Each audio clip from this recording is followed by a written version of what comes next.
Cette usine automobile est la plus récente d'Allemagne. Située près de Berlin, ce site de production tentaculaire appartient à Tesla. Le constructeur américain espère y lancer prochainement la fabrication de son modèle Y.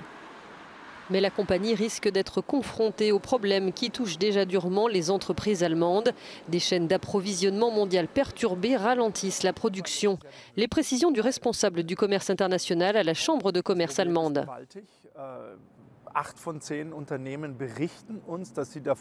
Le problème est grave. 8 entreprises sur 10, tous secteurs confondus, déclarent avoir été touchées.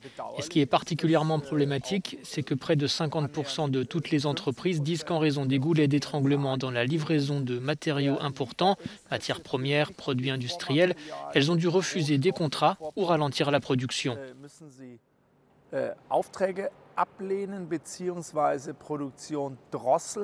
Le problème est bien sûr mondial, mais l'économie de l'Allemagne est particulièrement vulnérable face à la situation.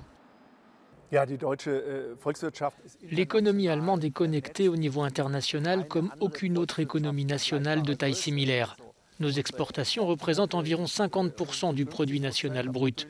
Au Japon, par exemple, ce n'est même pas 20%. Alors bien sûr, dans une situation comme celle-ci, ça nous rend vulnérables.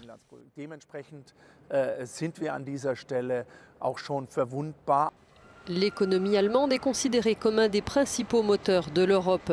Beaucoup espéraient que ce moteur passe à la vitesse supérieure dans la foulée de la levée des restrictions liées à la pandémie.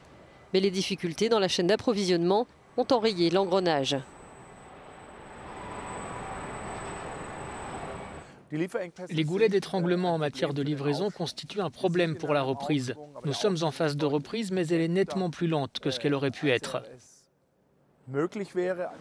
Si la situation s'aggrave au cours de l'hiver, le ralentissement de la reprise va coïncider avec un changement politique à Berlin.